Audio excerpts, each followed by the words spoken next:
Um, Jean Warnock, who is my co-founder of the Family Success Institute, is home with a really bad flu, so she will not be joining us. But she says hello to everybody, and she's really sorry that she can't be here. And for those of you who don't know me, I'm Tom Blattner, and I am the chair of the board of the Family Success Institute and a co-founder of the Institute with Jean Warnock. And I usually recognize some people who have joined us, but we have such an incredible group of people today that I'm just welcoming each one of you and saying it is so great that you're here. And at a very, very important time, not only for the Family Success Institute and the Family Success Movement, but for, I think, our local communities and families and counties and states in the world. I mean, I can honestly tell you, and I have more years on me than most, that I've never seen a situation quite like the one that we're in right now. And and thinking about the family success framework, um, which is talks about what are the things that families need to successfully raise their kids from birth to young adulthood and beyond. Every single one of those pillars that we have identified by talking with parents is under direct assault by the federal government. And it's a very, very, very unusual time. We all went through COVID and somehow survived it. You know, there a lot of the data says is trying to say we're back to normal, but as we all know, we're not. There's still a lot of repercussions from the isolation and the educational challenges, et cetera, et cetera, et cetera. Um, and that we have all these challenges from the federal government that we're facing, and it's very hard not to be a little uh, down and feel desperate. But one thing I will say is it's a new day in New Jersey. We have a new governor, and everything that she's talking about is family, family, family, both policy-wise, but I think more importantly from her own personal experience. I think she represents a real glimmer of hope for us. And with regard to the family success message, um, it's very, very hard not to just think that we're going to be fighting against bad things happening. But the whole idea of family success is to create the conditions for good things to happen for people. And while we're going to be fighting, the advocacy to make sure that, all these different programs aren't cut and basic services aren't, eliminated, we still have to keep up our struggle for our vision, which is to make sure that every family in New Jersey, and I mean every family, regardless of anything, has the opportunity, resources, and support they need for their kids to succeed in life. And so I think what we're going to be talking about today are not only advocacy to prevent bad things from happening, but advocacy for good things to be happening. And you all should have received a copy of the legislation that's been reintroduced into the Senate. And that legislation, if we can get that through and everybody can get behind that, will represent a vehicle for some opportunities for positive change. So we're expecting a couple of legislators. I don't think have joined us yet. Let's keep our eyes open for them. But our first agenda item is community empowerment and advocacy, and obviously advocating for halting bad things to happen at the same time as that we're promoting good things to happen is, I think, something that if we somehow keep hanging on to is going to make a big difference for us. But Tom, let me interrupt. I just got a note from Vin Gopal that he is on and has 2 minutes. So if we can, so I let's can't see him, but Hey let's. guys, I'm sorry, I'm not on camera, but I sorry, I We hear just you. want to step You out don't for have a to moment. apologize. You are our champion. glad you're here. Yeah, no, I'm sorry. I'm in a 9 o'clock, but I just want to step out to say hi real quick and just thank everyone for all the work you're doing. And I know how important, the family success model is, and hopefully we're going to have DCF and the governor and everyone who's going to be working together on this and all the programs you provide. So I just want to thank all of you for not giving up and continuing on this mission and making sure hopefully 2026 is the year where we see this as a reality here in New Jersey. Thank you very much. Terrific. Thank you. Thank you, Thank you so Senator much, Gopal. Senator Gopal. Those words were music to our ears. So, so we're going to have a really good presentation about advocacy, but this second item is advocacy and community empowerment. And the Family Success Institute itself is a relatively small new organization, and each of us individually are relatively small and don't have the power that we wish we had. But I will say together, if we can find ways to come together and empower ourselves and the people that we're representing and the people we work with, we really can make a big change. So our first Tom, guest, can I interrupt for 1 second? I'm sorry to be such a nudge. And for those who don't know me, I'm Tim Carden. I'm the executive director of the Family Success Institute.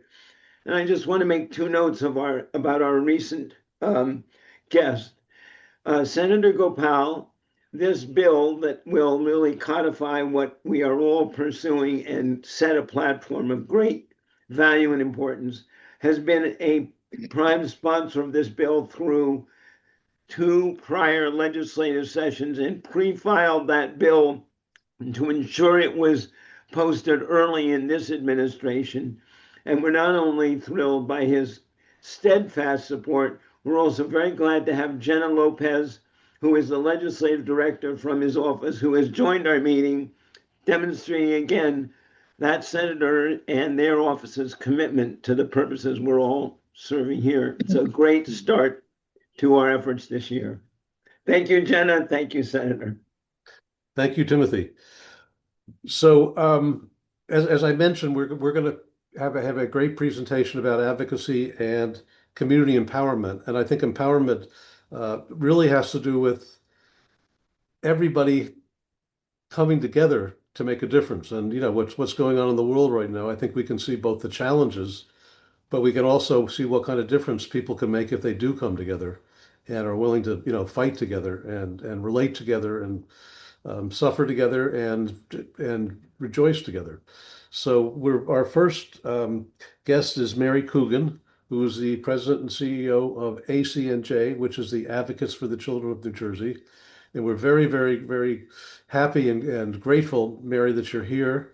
And we're very, very grateful for the support that your organization has offered to our family success legislation, because it's coming from you, it means a whole lot.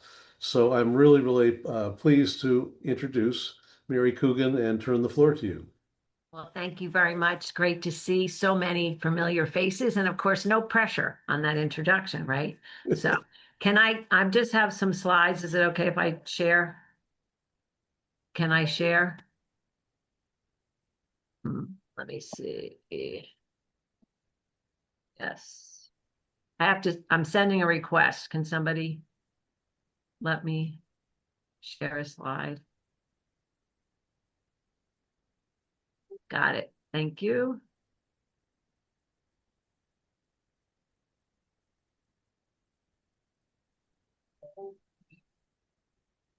Where's my view?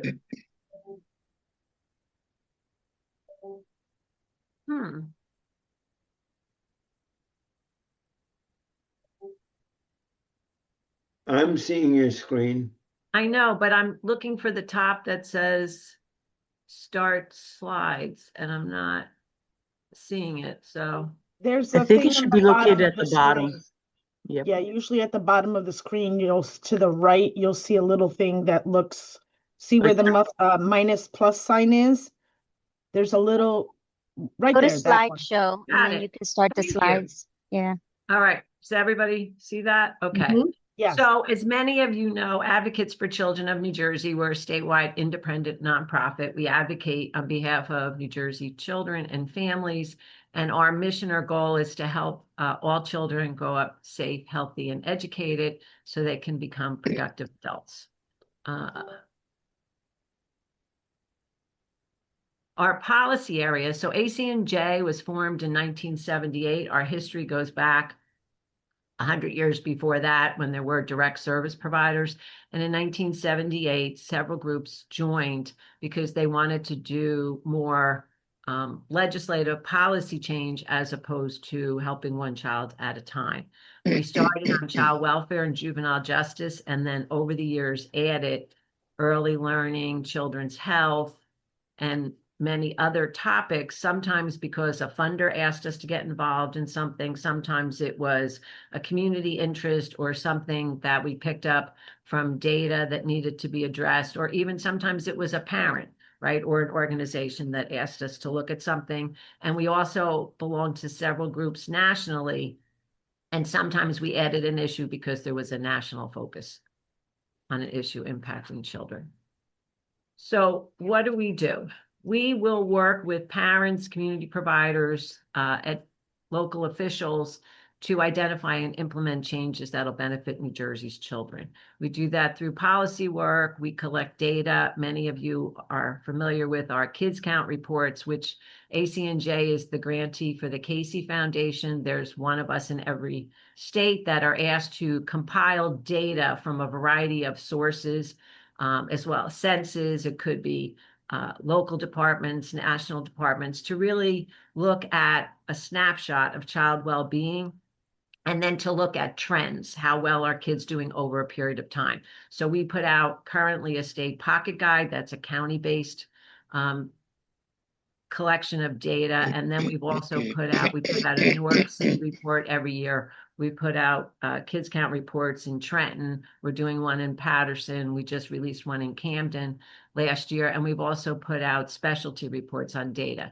The goal of the Casey data reports is really to say, how well are kids doing at this point in time, but then use the data as a starting point to say, what's the trend? Is the data trending in the right direction or the wrong direction? And then have a conversation with people either locally, if it's a city book, or statewide or county-based, to say, why is this data looking this way? What could we do to improve the way the data is trending? Do we need a new program? Do we need to tinker with an existing program? Maybe we need to change it all up, right? Do we need legislation, et cetera? And then work with people to implement those changes.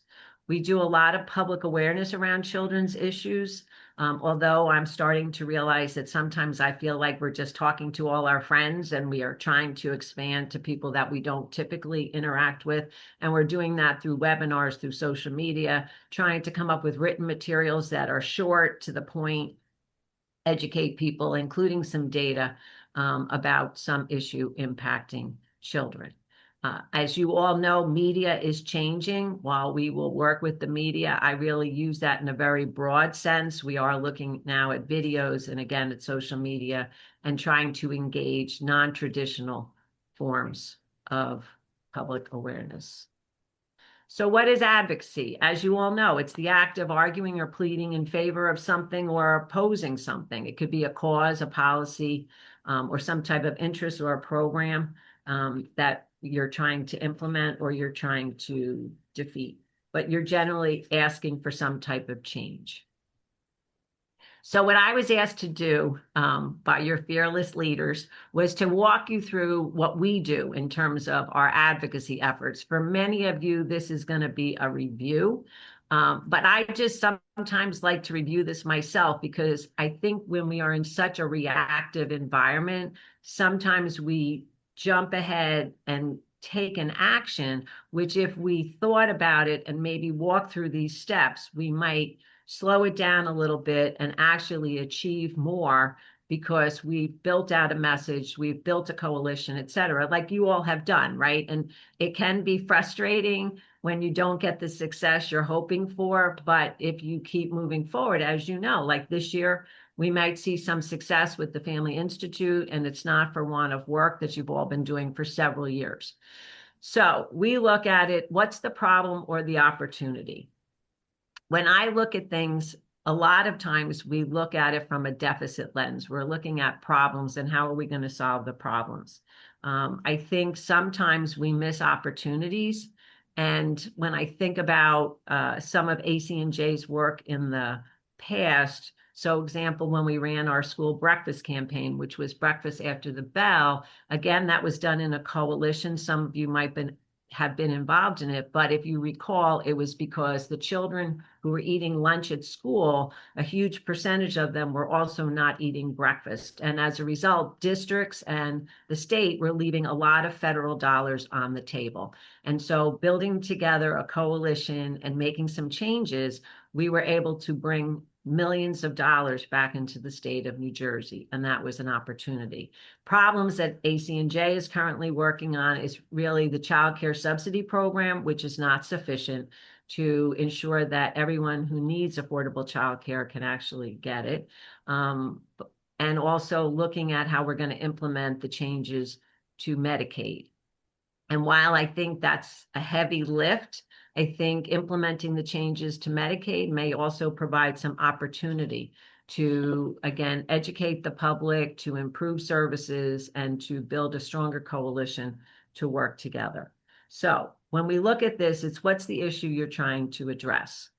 Who is affected by it? So when I look at that, we always look at the data, primarily the kids count data that we have. But as you all know, there are tons of sources of data. Every department has websites now where you can download data, and it can always become overwhelming. But I think from my perspective, it's good to look at as much of it as you can to see what the data is telling you. And then you need to start talking to the people impacted, because there's always a story behind the data, right? The data doesn't really tell you the full or give you the full picture, and you need examples. And then identifying who is responsible for this issue.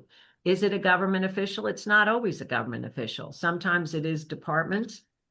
Sometimes it's programmatic, whether it's state, whether it's federal, whether it's county-based. I think a lot of times things appear to be impacted by one entity where it could actually be multiple entities, and it's good to know that.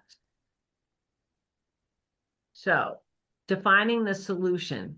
Defining the solution to me is one of the most important pieces of this, because sometimes I know at my office we have a knee-jerk reaction and we are going to take an action. But if we had spent a little bit more time doing a little bit more research, talking to a few more people, we would have discovered there's other aspects to the problem, and our solution may have a tiered approach, right? Our solution may be regulatory, our solution might be legislative, our solution might be programmatic. It could be our solution really is going to require a pilot to test out something new. So I think it's when we really look at what the solutions are, it's really good to walk through all the steps, because it could be more than one option. And as I think you all have discovered, cost is important, right? And that does impact your advocacy strategy. And many times it's the cost we're advocating for is what becomes the barrier, right? Because people think it's insurmountable and it's not doable, but sometimes you can implement change either through a pilot or some type of scaled down approach, which you can make incremental steps as opposed to changing everything right out of the gate.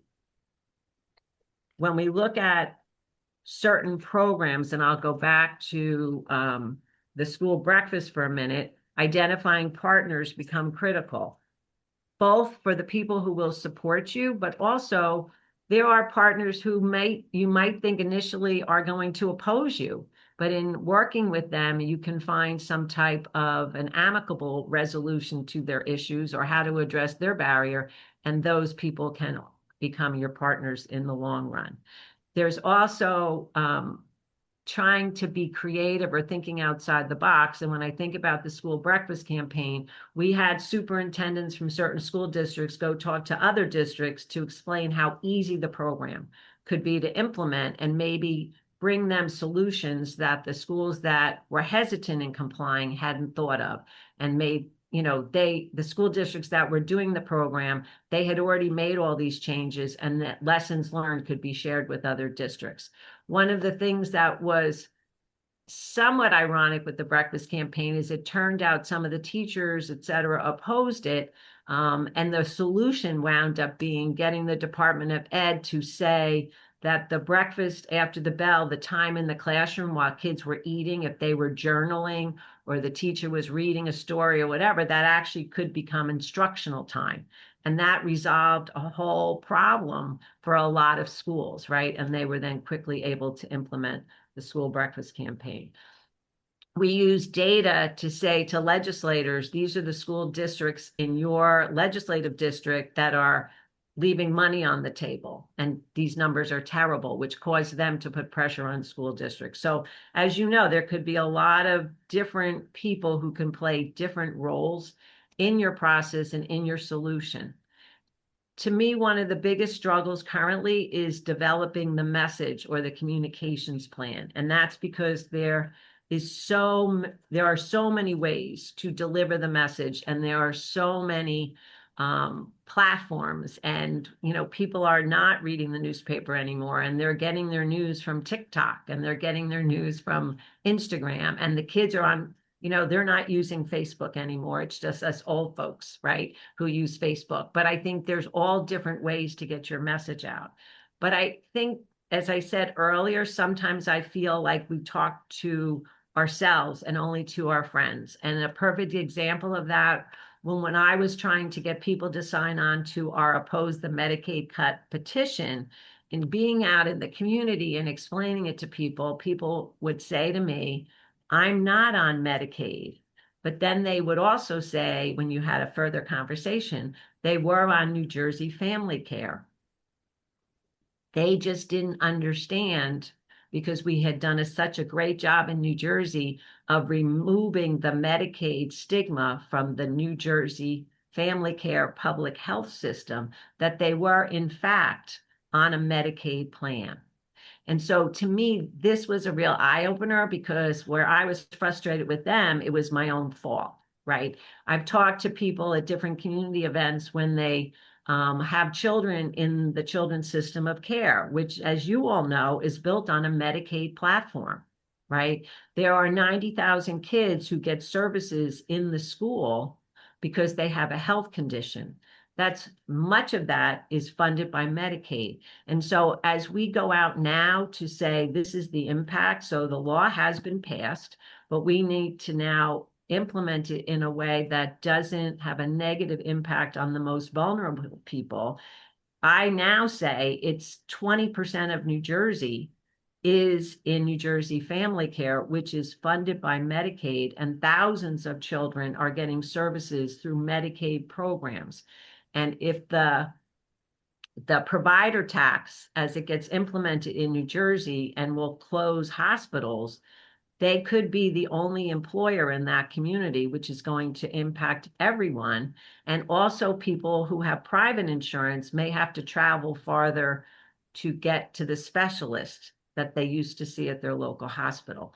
And so changing the message to make it more impactful on the people who peripherally involved in a program, I'm just finding, and I would share with you, that has been a little bit more effective for us. But that took us time to figure out that message and figure out where we were falling short of what we were trying to actually accomplish. And then I think sometimes, and I think you all are learning with the legislation you're putting through, sometimes there has to be compromise, right? And sometimes you do need to make incremental changes. It can't all be done in one shot.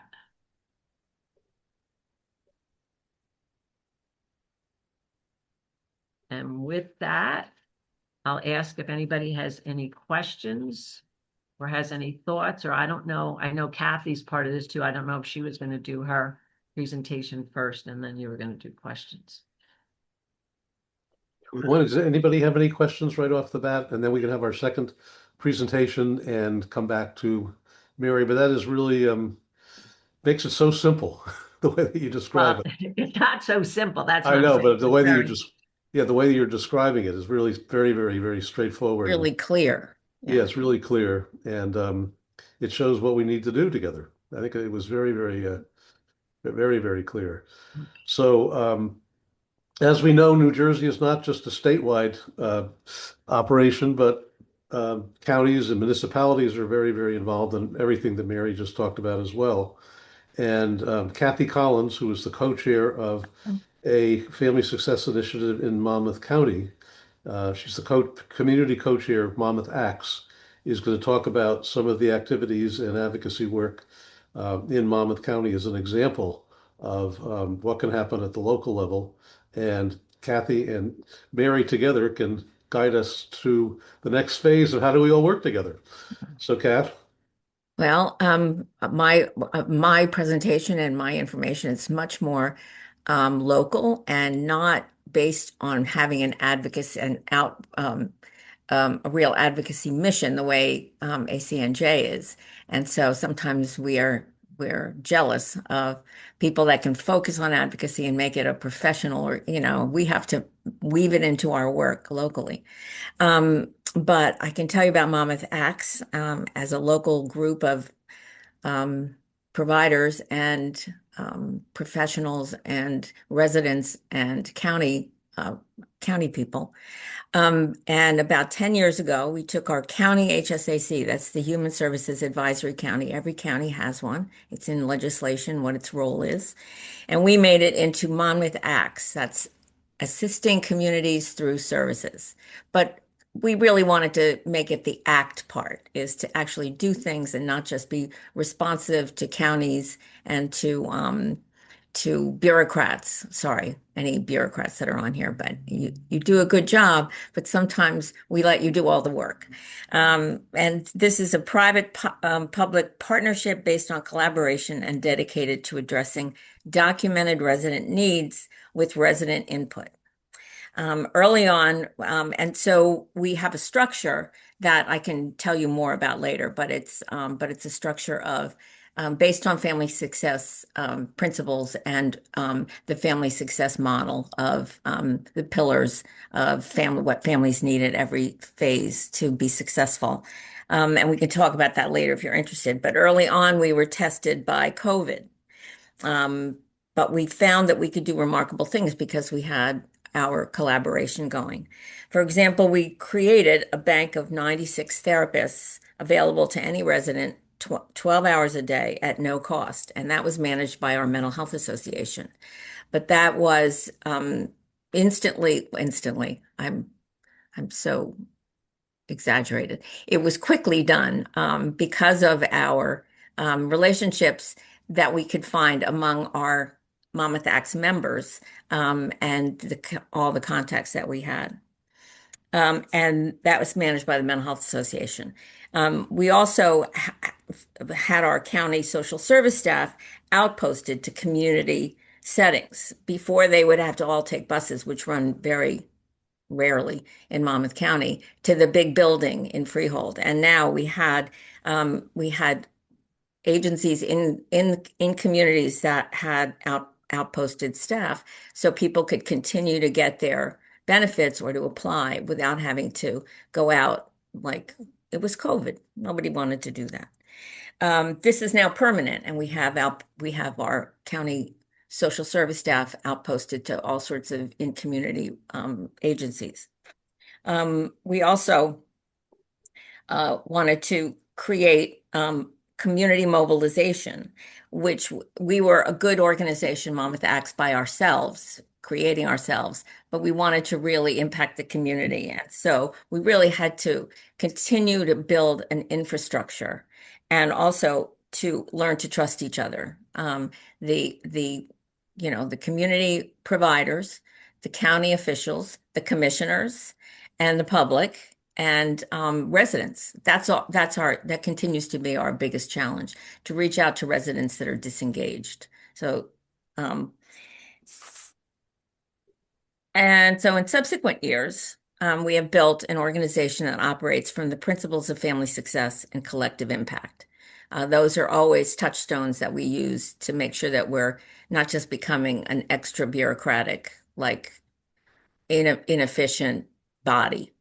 We have responded to needs and stresses with community mobilization in various ways. And I have a couple of examples.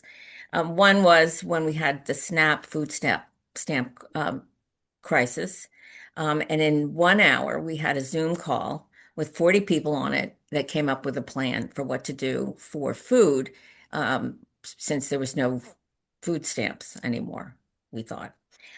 We actually had all the food pantries and the food banks could cooperate. They had no problem cooperating with each other to move food around and to have extra hours. But the problem was they used schools often to respond, and this was during the teacher conference, 2 days off that schools got, the Thursday and the Friday.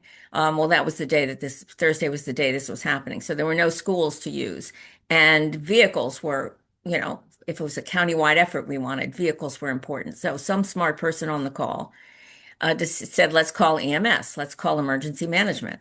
They have vehicles. So we called emergency management and they got on the phone and they said, yeah, we have lots of vehicles. We also have the emergency contact numbers for every school. So we could get those schools open. So then it was just a matter of making the plan work. And it was very successful. We didn't have any school that didn't respond in some way to help to get food out to residents. So we were very pleased with ourselves. We figured this is working. Another thing that we're doing that's a little bit different is we have an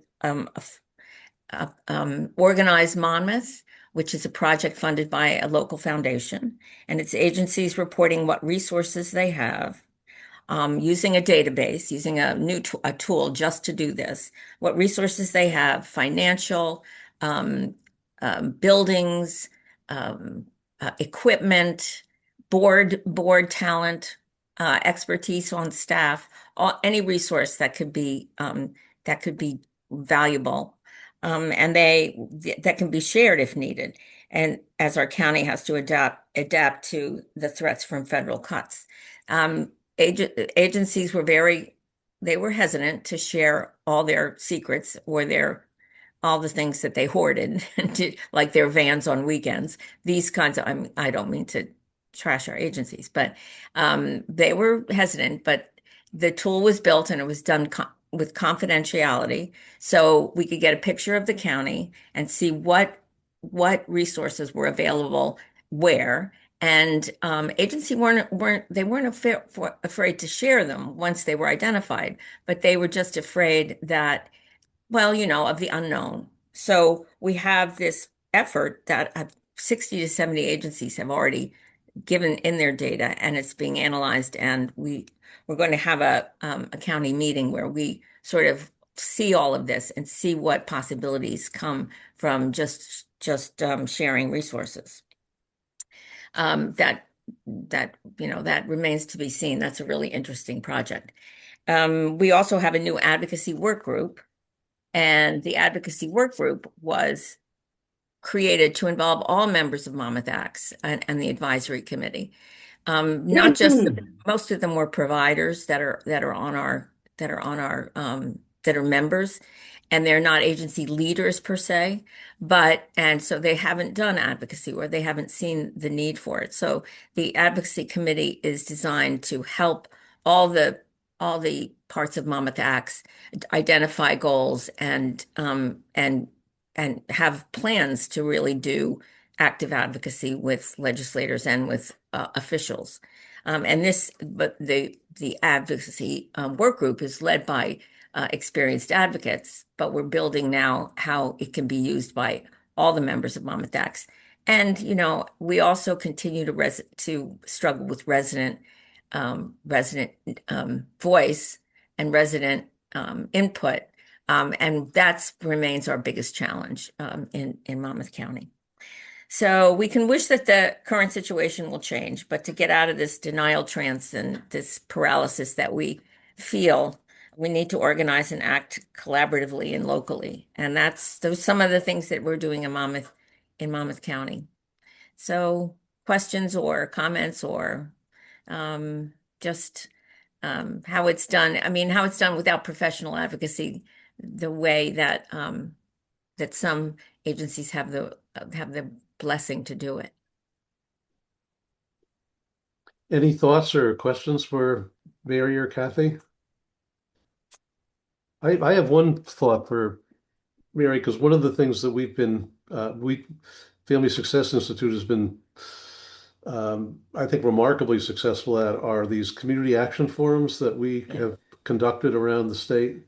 and it's funded by the Robert Wood Johnson Foundation. But there have been over 40 of them now that bring residents together with trusted grassroots organizations so that they can have conversations about, what their lives are like and what their dreams are and what their challenges are and et cetera. And we have this whole battery of, videos and stories and everything. And I think one of our challenges this year is how do we put it all together and share it in ways that can be helpful to other organizations. But it would just be terrific if there's some way we could find a way to share all of that with you, and because you'll know what to do with it. Oh, Really now I true. understand why I got asked. So to me, you need to find some young people who are really good taking snippets from videos. Okay, I'm old. You like people say 10 seconds. If you don't engage somebody in 10 seconds, you're going to lose them, right? So, but it's the younger folks who understand how to take, as from what you're saying, you have hours of video, right? So I know we've had some success here interviewing parents about childcare, right? So we did a whole video series about a day in the life of childcare. We've done other videos, and I'm struggling as it is, and those are 2 minutes or a minute, right? Or 30 seconds, and how do we use them? But I think you have a lot of great material, but that would be my recommendation is find some young folks who have a little bit of editing skills. You give them some parameters and then let them, you know, do what they do best, right? And they know how to get it out there. Because I do think you need to educate people because people have certain perceptions of things. Anyway, that's what I'm finding. And until you start to change some of those perceptions as to who it is you're trying to help, you're not able to engage the rest of the state, right? And that's always, to me, is always the struggle. And legislators are busy, but I know sometimes we'll invite them to a childcare site or we invite them to a program. And I know you all do that as well. So that helps the education. But I think just trying to take little snippets of all the video stuff you have would be ideal. That's a great suggestion, and we'll take it to heart. I have to say we have contemplated and planned that and not executed it. And the generational issue you raise is important as well. I also want to just take this moment to acknowledge one other attendee whom we're very grateful is here, and that is Shadea Bennett, who is the Chief of Staff to Assemblywoman Shanique Spate. Assemblywoman Spate has been a prime sponsor of this legislation in prior sessions and has already expressed interest and commitment to supporting the bill in the Assembly, which we hope will happen quickly. But Shadea, thank you for joining us, and we really appreciate both your presence and her support. And as a final thought, Tom, before turning it back to you, these two presentations, one really demonstrates the discipline and value of organized advocacy, which ACNJ has a really strong track record of being effective on issues of importance to children, to families, and to much of what the family success movement is about. And that on the ground, practical, innovative, and ad hoc approach to problem solving, Kathy, is equally important for all of us who occupy and work within the public square, where the standards and obstacles to progress are often those that were built by well-intentioned but not necessarily effective governmental process. And your description of working through that and the achievements of Monmouth Acts is really a great template for us to move on going forward. Can I just add, I think also it's a great template, which is a reality, and Kathy is modest. It's those kinds of programs that an organization such as ACNJ would showcase in terms of saying to a legislator, this is what you can do, especially when the cost seems to be a major barrier, right? That with a little bit of funding, you can work out all the kinks. Because a lot of times, as we all know, the kinks are people. it's not, how much legislation have we all worked on? And 10 years later, you're still trying to implement it, right? And that's because people don't like change. They struggle with it, but with a little help and somebody being supportive, they can implement once you start identifying what their actual barriers are. Right. And it's difficult to change a culture, a local culture as much as any other culture, because Monmouth County really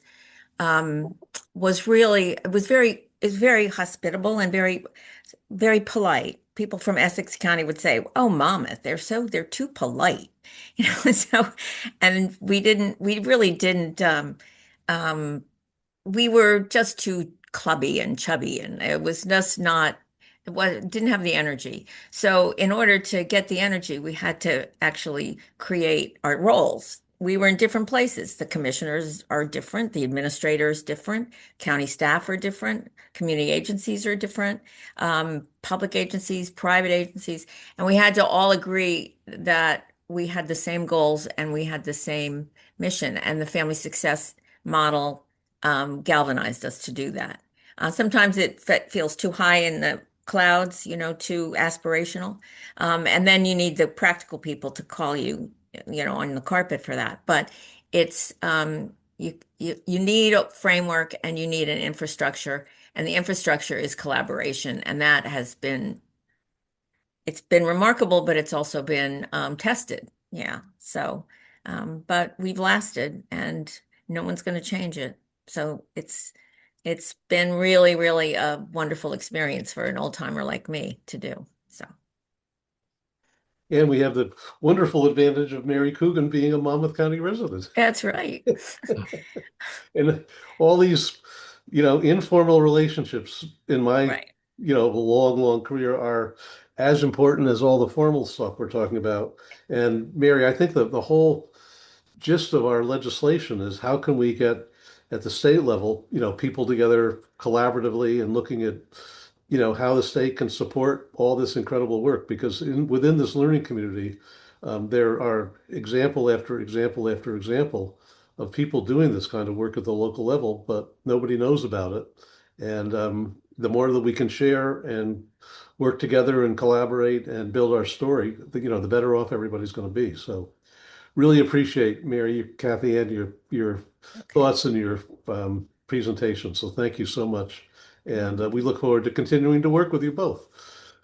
So, Tim, Tom, do you want to give Tom, I want to make sure you saved a couple of hands up for questions. Like Oh, okay. Sarah, Morris, and one other person.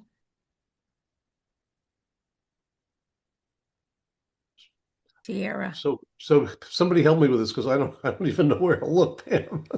The hand up in the corner. There's Sierra. Yes, hi. So I was just listening to the feedback, and I seen that most people had issues with resident engagement. And one thing that I've noticed is that there isn't a trusted individual who can act as a bridge between organization and residents that the community actually trusts, right? And so what ends up happening is that it creates a huge disconnect, because oftentimes these communities that are underserved have a history of sometimes not trusting institutional approaches or not being able to engage to where they feel like their voices are being heard. So Yep. what I was thinking about is maybe creating some type of role or like liaison to where they are trusted, they are from this generation, they are tech savvy, but most importantly, they are community oriented. And so they can get the community to engage where they don't feel as though they're not being heard and that they can be seen. So maybe creating some type of spaces for the community voices to be heard. I know we have like city council meetings and things like that where community does go out and engage, but it's not effective. Like I've sat at some of those meetings, and it's a lot of pressure for council to actually engage with community to where they can actually get their point across. But community doesn't sometimes understand what's happening at a certain level, institutional wise or state wise. So then that creates another disconnect, right? Because then they shut down and they say, well, they don't care. And that's not always necessarily true. Right. So Sierra, I so glad that you spoke up around this, because the issue of trust is probably the most important thing. And my experience is that the more honest we're willing to be about all these conditions and people get to know one another as human beings, that's when change can occur. So, um, we need to follow up with you about this if you're willing. But Yeah. you've touched on something that's just is so critical to family success, which is the nature of relationships. And one of the things I was going to ask Mary and Kathy about was, um, a lot of times we gloss over some of the most difficult issues that are facing our communities. And at the same time, we now have a federal administration that is exploiting these issues in, I think, the most heinous way. But in some of our wealthiest counties in the state, we have these disparities based upon ethnicity and race that are just, really unacceptable. And the Kids Count report always shows what's going on, but we can't seem to permeate it. And I think that this group is in such a perfect position if we can build trust and relationships among ourselves to talk about the truth and get out there and pierce the what'd you call it, Kathy? The the something or other. Paralysis or the what did I call it? Just the feeling of helplessness that we have, or that we can't meet the moment, that it's just too overwhelming. Mhm. And I think we can meet the moment, but it takes some imagination Mhm. and some trust that our voices could be heard. Definitely. So Sierra, that can was we have really Sierra, can we have a conversation offline after this about your thoughts and how hopefully to engage you or at least get your insights in how we can achieve exactly what you're aspiring to? Because it's at the center of our mission, and we want to make certain that what you're suggesting gets adequate attention, and that means we're going to try and lean on you to help us get there. So expect that as well. And All right. I'm sorry, but I just saw Richard If there's, and Stagliano's hand was up, and I don't want to miss that moment. there's Candace and Dasheen as well that have hands up. Okay. Well, thank you, Tim. And I just wanted to make a few comments, and I have to leave just shortly after 10. So, Richard Stagliano, Center for Family Service. I just want to, first of all, congratulate Tim for all the great work he's done in moving this legislation forward. I think it really is the kernel that can grow this entire movement. And I was, and I want to thank also Mary and Kathy for, because they're models of programming, of advocacy, first of all, and then of also programming that works. And, we've done the Promised Neighbor Harlem. There are Harlem Children's Home. There are things that really do work in terms of breaking down these silos that we've had in the state here. Because I think family success cuts across all these different departments, which I think is the beauty of the model, and also that it's early intervention. It's not the deep end that costs so much more money. So I really think the emphasis too when we're marketing and selling this is invest now or invest, and you say this so well, Tim, or we're investing so much more later. I was thinking about that community model that's here, building trust, and I was thinking about.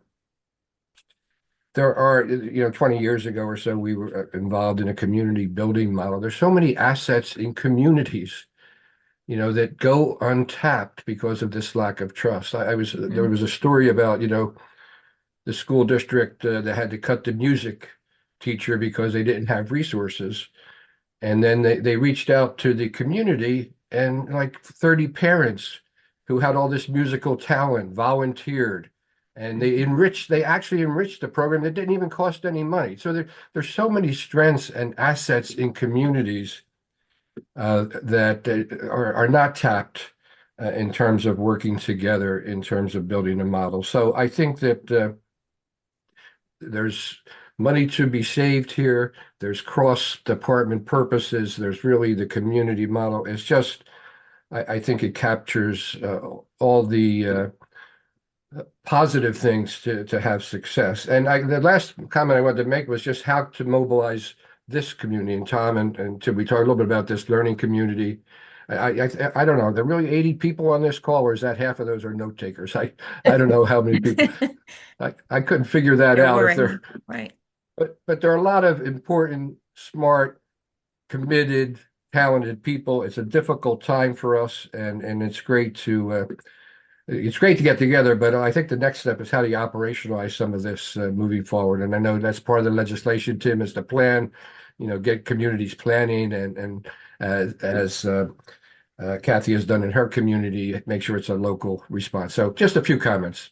It may be, and later maybe to discuss how this learning community can organize itself in a stronger way. Rich, thank you very much for those points, and segue into I think we ought to quickly talk about the legislation, Tim, but the last part of our meeting is to talk exactly about, Richard, what you're raising about how can we as learning community make a difference in all this, and how can we activate. So we have two more raised hands. Candace for one, And Sharon. And Sharon. And Deshawn. And Deshawn. So let's we see those hands. Let's start with you, Candace. Sure, very quickly. One of the things that we do is we use interns to do a lot of the stuff that we as the older generation don't know how to do. And so we get interns from Rutgers, we get interns from Monmouth, we get interns from even Georgian Court. If there's, we can do public health intern, any intern. You could do the communications intern when you need something for doing the video and things like that. Interns can do wonderfully, and that helps them, in their to get their degree. So we do use interns. And then the other thing, like what we did in Asbury Park to build a relationship with the community, we saw there was a need. We didn't know how to bridge that gap. And we learned that getting out in the community physically, boots on the ground, being out there, that bridged the gap. And one of the things that we did was we did a thing called community cleanup. We bought a couple of garbage bags, some gloves, some rakes, and we ran around to some of the more destitute looking communities and cleaned them up. And people came out, and then our name, we're like, hey, we're from this place, that place, and we do this, we do that. And that was a way for us and we did a little table with our information, and we had coffee and donuts, and just a way to engage with the community, physically be in the community. And that helped a lot. And there's another group called Project Heal that did pretty much the same thing. And they're right now in the Asbury community doing a grief program where the gentleman was standing at the building right across from the community and needed the assistance, and they were not coming, but he was persistent. So I will say persistence in your trying. Don't give up. Keep going, because in his persistence, there are now about 15 families coming to the grief program. So be persistent and consistent. And I think that's going to make a difference. Great. That's terrific. And Sharon? Hello, thank you for inviting me. My name is Sharon Redding. I'm the parent liaison from Newark Community Street Team here in the city of Newark, New Jersey. And I just want to comment on the community part, because I've been doing this kind of work as a community advocate before I started doing parent liaison. I was a preschool teacher here in the city of Newark for 25 years. So I know dealing with parents and children, but most of the things that we do as Newark Community Street Team, I work for the Safe Passage Department. Like I said, I'm a parent liaison, and we go inside the schools. We stand outside the schools to make sure our children are safe going to and from school. But a thing that we do is make sure we build relationships with the parents, the students, and the staff. And we are invited and go and table at all these events and stuff. Newark Community Street Team, we have our own events. And I'm the kind of advocate that I'm out in the streets and stuff. So if you come up here to the South Ward, by Hawthorne Avenue and Clinton Place, and you say, well, do you know Miss Sharon? I am well known because I'm making sure that I'm out there serving the community, making sure that I get the trust for the community. I've done community research and stuff. I've been a researcher with Rutgers doing community research on guns, also doing assessments on different organizations and stuff. So the important part is that you have to be out there and you have to be boots on the ground for the community to really accept you and understand the programs that you want to implement in your community and stuff. And I also would like to invite you to our Newark Community Street Team Public Safety Roundtable that we have every other Tuesday, that we invite the community, different organizations, stakeholders, and everything, and you are able to come on and present your program and stuff. We could spotlight you. You could reach out to me and everything, Newark Community Street Team, and be able to tell the community what you are doing and how you are affecting, the children in our state. Thank you for the time so much. Thank you, Sharon. Well, Sharon, Thank thank you. you, Sharon. One of the reasons we created this learning community, and I'm looking at you and Candace like together, because you are sisters in this cause. And I don't know if you've ever met before, but you have so much to offer us and each other. And this is what this whole movement has to be about, is exactly what you're talking about. It has to be in community and persistence and consistency, everything. So thank you both so much. I think we have Deshaun. Deshaun. Yep. Hello, good morning, everyone. Thanks for the invitation. Good Miss morning. Sharon, how you doing, Miss Sharon? Long time. I am a testament to Miss Sharon. I've worked with her in the capacity at the Newark Community Street Team some years ago, and I know how boots on the ground she is, how involved with her community she is, and thank you for even being here, Miss Sharon. And seeing you is great. And seeing everyone as well is great. I wanted to highlight certain initiatives that's currently going on as far as from a lived expert with experience from point of view. In 2019, I know someone highlighted in the chat that the commissioner went on a listening tour to pretty much hear from community members and to see what's going on. What she was able to understand was that there was a need for maybe more community and less state intervention. And since she has developed certain initiatives such as Powerful Family, Powerful Communities, which is an initiative that is looking to kind of continue to hear from communities. So I am a Northern Region Coordinator for Powerful Family, Powerful Communities. My role is screening the Truth to Transformation documentary, which highlights 3 stories that navigated the complexities of child welfare. We use this documentary to start conversations in community, right? Around how families can be improved, how the system overall can make improvements.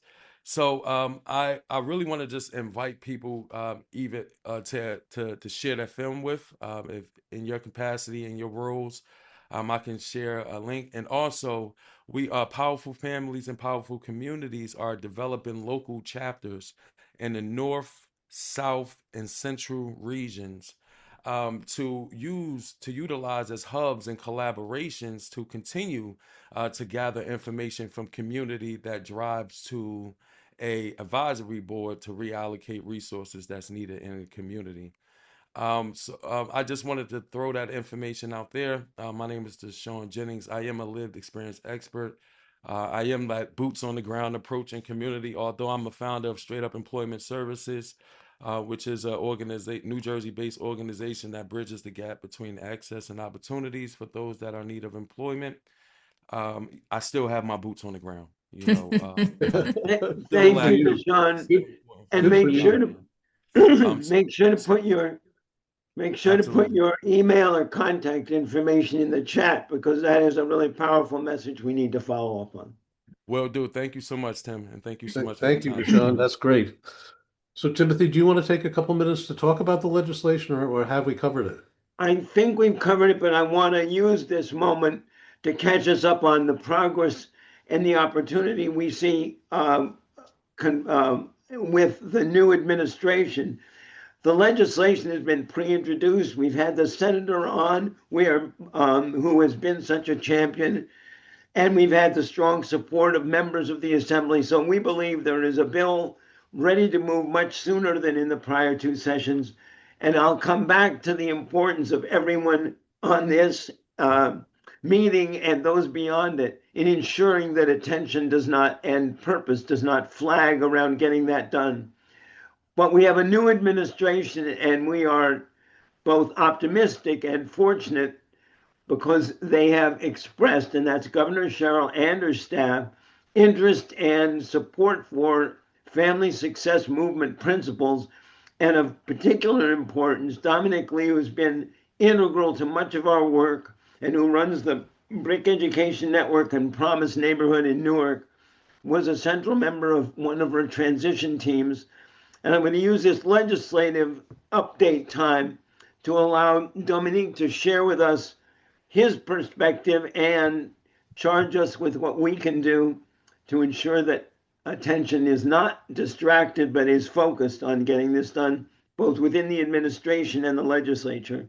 So Dominique, thank you for being here and share with us what you can. I don't know if it's going to be profound. Thank you guys, much appreciative. So I was able to participate in the action team planning with the current governor's momentum as she was going into office. I would say I would think we were able to accomplish getting this type of language into the documents that we did complete for her transition committee, centered around a holistic approach to supporting children. Of course, there was multiple varying degrees on what people believe are necessary to support children and families, but the document really flows into more of a balcony view and not really pinning down one strategy. So that was a win for us, and very healthy conversations in that. I will say, having a couple of meetings with the powers that be, this administration is really committed to affordability and family. It's not, well, my personal opinion, it's just not hearsay. It's just not a poster. It's not a political campaign. I think they're really trying to look for wins, and you can argue it might be, self-serving win, or it might be a true heart win. At the end of the day, it's a win that they're trying to look for how to make life better for families in the state of New Jersey. So I think the time is right. I think the first year of the administration is a good time for us to continue to push on this legislation, the theory of how can we support communities to be purpose-driven and allow for them to find strategies with support of the system, but not the system dictating the overall strategy. And so the time is right for us to hunker down and push forward. Oh, thank you so much, Dominique. And that is an optimistic forecast, but it requires the continued vigilance and energy of all of us here. And I want to take 1 minute to share with this group how extraordinary this gathering is in the annals of not just New Jersey, but across the board. Dominique mentioned the importance of an holistic approach. It's foundational to what family success movement represents. And each of us in our own way and on a given day has stood up and called out for concerns or items or issues that are of particular importance to a community, to an individual, to a family, to a condition.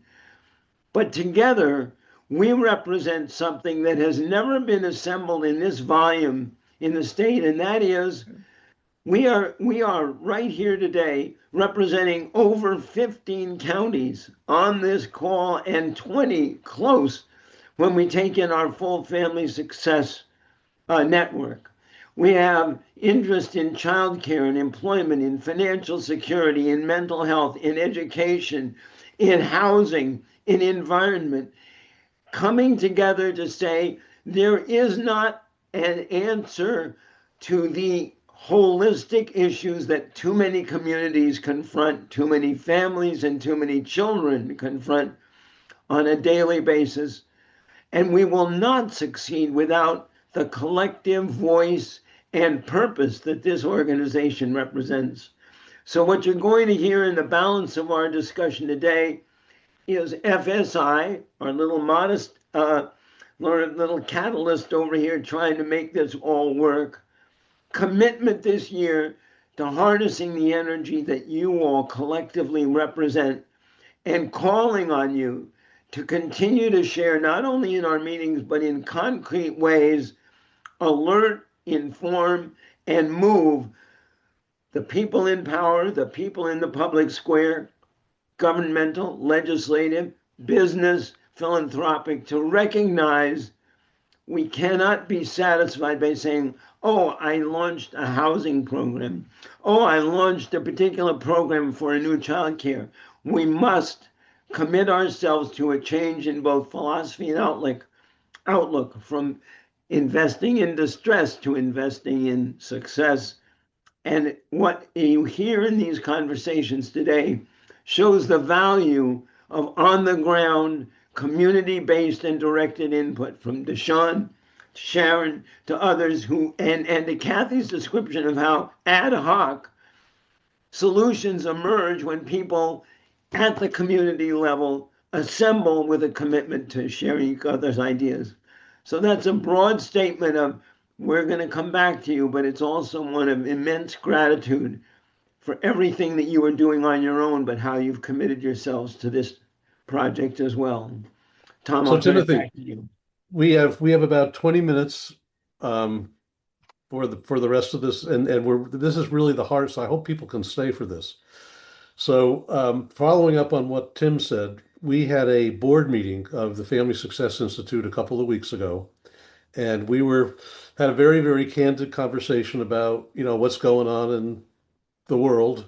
And the question came up, do we want to sit back on our laurels and, keep doing what we've been doing, or et cetera, et cetera, et cetera? Or are we willing and comfortable and ready to stick our necks out and be a little more visible and a little more active? And as Kathy Rose says, I think on the back of her T-shirt, what is it, Kathy? It's take. What's your Oh, sorry, I'm on mute. Sorry. Yeah. Speak up, take action, create change. So as a board, we decided that's what we are going to do, but we're this teeny little organization. And so we wanted to spend the rest of this meeting to hear from you about asking the same question of the learning community, because, and as Tim said, these meetings are just so inspirational. If we can find some way to harness what you're all doing and turn it into some collective energy, I think we really have the opportunity to follow through on what Mary Coogan laid out in terms of advocacy. But so we wanted to spend the rest of this meeting talking to you about what do you think about Kathy's slogan, and to what degree are we willing to come together as a force together? Because if we can find a way to tap into everything that you guys are doing, and you can tap into one another, and we can do it in a consistent basis, which I love that warning. Consistency is so important. We really can change the world, as difficult as it is right now. So I'm going to turn the meeting over to Kathy Rowe, who has been a fearless advocate for community residents and parents and people who live in the community having a voice in all of this. So Kath, I'll turn to you. Thanks so much, Tom. I think it's so important. I mean, everything that I've heard during this meeting is what we need to do. Everything about 40 years ago, when I first started at Parents Inc. and working with parents in communities throughout the state, it became really apparent that organizations that were supposedly helping families were having such a difficulty working with families and bringing them in to hear what they need. We often hear, well, you know what, we're a bunch of providers. And I think when we first started the Family Success Institute, we said to ourselves, nothing can change if it's just the providers. It's got to be parents, community members, families. It can't just be about saving children. It's about the family. As Gene Warnock used to say, it's about the family, stupid. And it's so true. So I'd like us to think about what are some kind of ways that we can energize this learning community. I mean, we had maybe 84 people here when we first started, including note takers, yes. But there is power in numbers. We all know this. We've all worked with this, and we can't do it. We can't do it if we don't grow this movement. So, I want us to be able to talk about, in the next 20 minutes, how we can do it, how you think we can do it. Because when FSI first started, the first thing we said was, we've got to go to the communities. So we did 40 community action forums, and it was so amazing that we realized we can't stop with that. So then we moved into the leadership and advocacy training. We did it, Tassiano, in Atlantic City. We did it in Brookdale Community College, and we also did it in Camden. And the voices from the community were like, we want to work with the agencies, but we don't want them telling us what we need. And I mean, I firmly believe that every organization that wants to be successful and build, you all need a parent advisory board, a community advisory board. And that's work. You have to support your advisory board, but you also have to support your staff who are used to working without parents, without community. So I want to open this up. I want to ask you to talk about how can we activate us as a new community, a new organization, and really push, because if we don't do it this year, it's not going to get done. So many of you have collaborated with us, invited us to bring training and help with community members. Well, now it's time we have to figure out, how are we really going to do this? How can we get over 100 people at this learning community meeting every single time we have it? Because you know what? As we build this, then what's going to happen is when guests come in from state agencies, from funding sources, even legislators, they're going to see we're a force to be reckoned with. So I'd like to throw it to somebody who I also think is a force to be reckoned with, which is Brian Evans, who runs the Fatherhood Center. And no, I totally agree, Kathy. I think our voices at this moment is so critically important. And I think that, and I'll give you an example of some of the things that I've noticed over the past year or so. There are so many organizations that do so many things, right? And our partnership is so critically important. So we recently partnered with Unity because, we deal with a lot of men who are victims of domestic violence, and people don't really see that, but men are also victims of domestic violence. But I think also to become an equal advocate partner with Unity is critically important. And I think these Zoom meetings are great. But I think we also need something. We need a physical forum. Like, we need to bring people together. Every other year, the Father Center hosts, we actually throw a statewide fatherhood conference. And so that is we do that in northern New Brunswick. And it's a place where we bring, groups like this together to talk about these types of issues, not necessarily from an advocacy point, but more from a learning and training perspective. But I think that's kind of what we need to do. Also, I think we really need to have some kind of toolkit, because we're all busy professionals, right? And it would be great to be able to say, okay, these are the top things that Brian Evans is going to advocate for this year. And these are who I'm going to kind of commit to reaching out to and making sure that I have an agenda. I think that would be very, very helpful. Brian, I think you're really onto something, and you're right, because these Zoom meetings are good, but we know that we're missing what would happen if we were actually together somewhere. There would be, we could build better relationships. We could talk to each other in an easier way than, we can only see one screen, so we can only see the people raising their hands, right? And Absolutely. I also want to thank you because you're hosting the next leadership and advocacy training right at your organization. Yeah, we're very excited about that. March 4th, 10 to 2 p.m. And I know that the registration opened up today officially, but I think we're already sold out.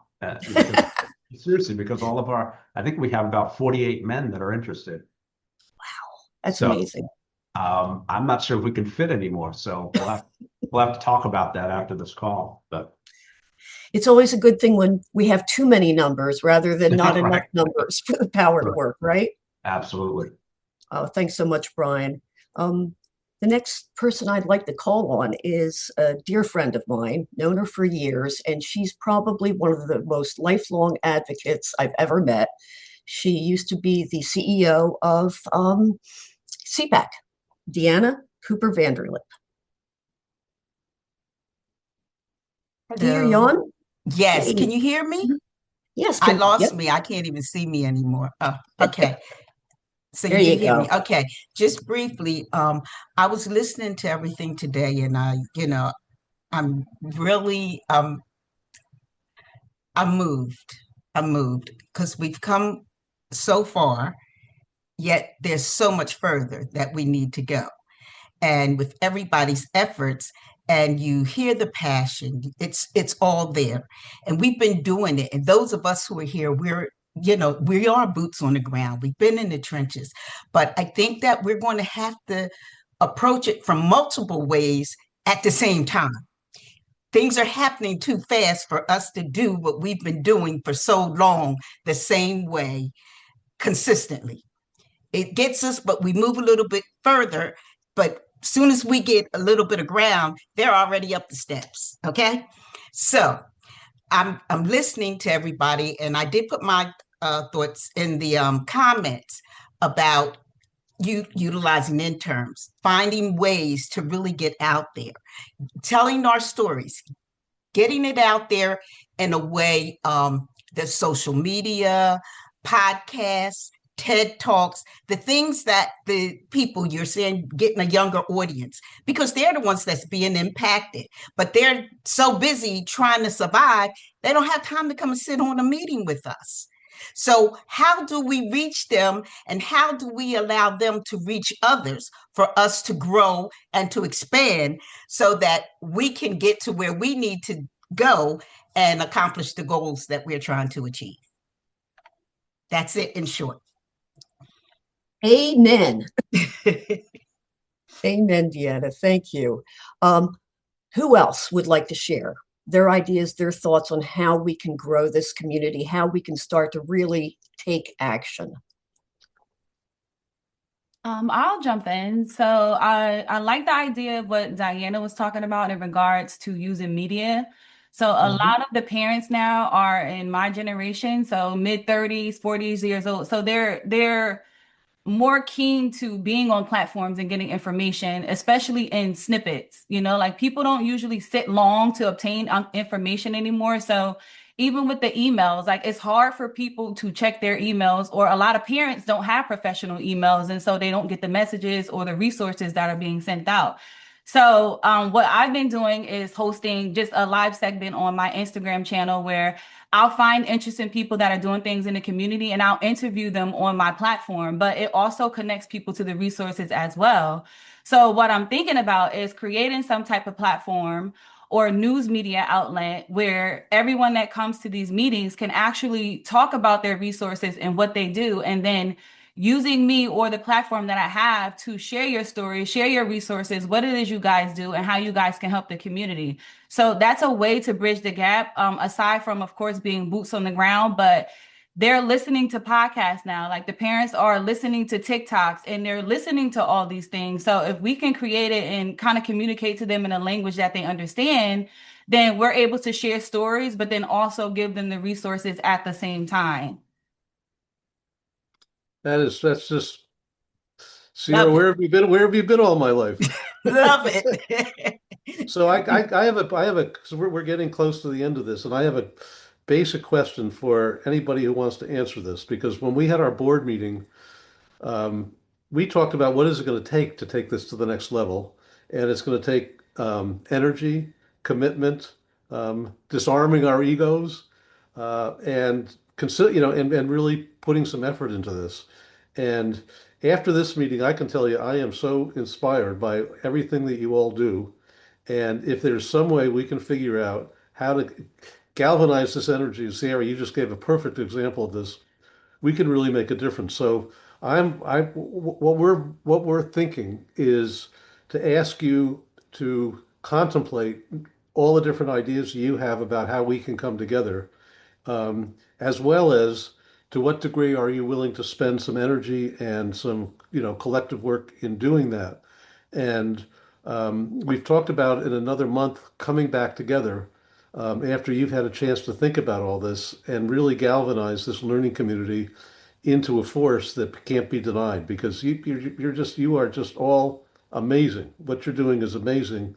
And if we can figure out how to get all this energy together and the expertise together and follow Mary Coogan's advocacy outline, we really can make a difference. But it's something I'm asking you all to think about. To what extent are you willing to jump into this? Because our little Family Success Institute can't do it by ourselves. We can do it because you are our heart. And our strength. Just there is nothing as powerful as the collective voice we are reflecting on here, and we need to organize it with your thoughts and direction, and then come together and galvanize around the issues that we're raising here. There is always, when there is a challenge, there is opportunity, and the federal government has created an atmosphere and a reality that is extraordinarily challenging, but it is also a catalyst for mobilizing people in resistance to what is clearly contrary to the interests of our state, of our social compact, and of each of us. And we have an opportunity to be the army that helps withstand that challenge and overcome it. And we will come back to you on that score. Tim, could I end with a quote? Please. It's from Martin Luther King, which I think is very apt since it's February. He said, "Our lives begin to end the day we become silent about the things that truly matter." And that, I think that says it all. We just have to keep going. We'll see you guys next month. Thank you all so much. Thank you. Thank you. Have a great day, everyone. Thank you, Thanks everyone. a lot.